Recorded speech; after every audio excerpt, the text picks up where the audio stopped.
Israel और Lebanon में मौजूद हिजबुल्ला के बीच जंग छिड़ने की आशंका तेज हो गई है। इसकी शुरुआत बीते शनिवार से हुई, जब इसराइल के कब्जे वाले गोलान हाइट्स पर रॉकेट हमला हुआ। इस हमले में 12 लोगों की मौत हो गई, जिसमें ज्यादातर बच्चे थे। इसराइल का आरोप है कि ये हमला हिजबुल्ला ने किया। हालांकि हिजबुल्ला ने इन आरोपों को खारिज किया है।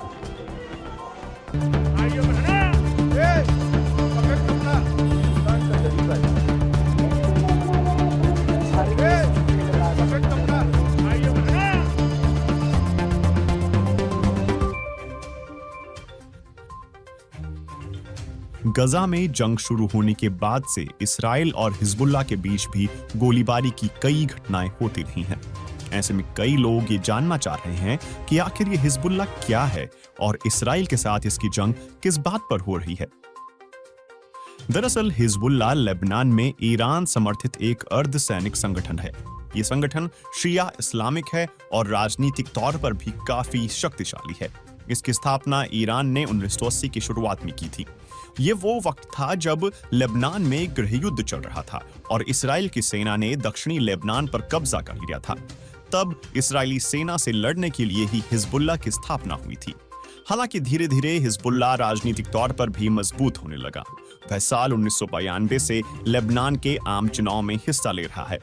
जब साल 2000 में इसराइल लेबनान से वापस लौटा, तब हिजबुल्ला ने उसे बाहर धकेलने का श्रेय भी लिया। तभी से दक्षिणी लेबनान में हिजबुल्ला के पास मिसाइलों का बड़ा जखीरा और हजारों लड़ाके हैं। हिजबुल्ला को पश्चिमी देशों, इसराइल, खाड़ी के अरब देशों और अरब लीग ने आतंकी संगठन घोषित किया हुआ है। साल 2006 में हिजबुल्ला और इसराइल के बीच जंग भी छिड़ी थी। इसकी शुरुआत हिजबुल्ला के सीमा पार किए एक घातक हमले से हुई थी। तब इसराइल ने हिजबुल्ला को खत्म करने के इरादे से दक्षिणी लेबनान के साथ जमीनी चढ़ाई की थी, लेकिन इसराइल अपने मकसद में कामयाब नहीं रहा। इसके बाद हिजबुल्ला ने अपने लड़ाकों की संख्या में तेजी से बढ़ोतरी करना शुरू किया। साथ ही उसने बेहतर हथियार भी हासिल किए। हिजबुल्ला के नेता शेख हसन नसरुल्लाह एक शिया धर्मगुरु हैं। वो साल 1992 से इस संगठन की अगुवाई कर रहे हैं।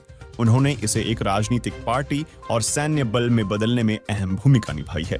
ईरान के सर्वोच्च नेता अयातुल्लाह अली खामेनेई के साथ उनके करीबी संबंध हैं। हालांकि नसरुल्लाह कई सालों से सार्वजनिक तौर पर सामने नहीं आए हैं। हिजबुल्ला सबसे भारी हथियारों से लैस दुनिया के गैर सरकारी सैन्य बलों में से एक है। उसे फंड और हथियार ईरान देता है। शेख हसन नसरुल्लाह का दावा है कि हिजबुल्ला के पास 1 लाख लड़ाके हैं। हालांकि स्वतंत्र अनुमान बताते हैं कि यह संख्या 20,000 से 50,000 के बीच है। Centre for strategic and international studies यानी CSIS का अनुमान है कि हिजबुल्ला के पास 1.25 लाख से 2 लाख रॉकेट और मिसाइलें हैं।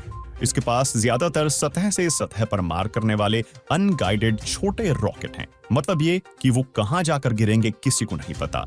लेकिन ऐसा भी माना जाता है कि उसके पास विमान और जहाज रोधी मिसाइलें और इसराइल के भीतर तक मार करने में सक्षम गाइडेड मिसाइलें हैं। हिजबुल्ला के पास गजा पट्टी पर मौजूद हमास से ज्यादा आधुनिक हथियार हैं। बाकी आपको यह जानकारी कैसी लगी हमें कमेंट में बताएं और देश दुनिया से जुड़ी खबरों के लिए वार्ता 24 न्यूज चैनल को सब्सक्राइब करें। आप देख रहे हैं वार्ता 24।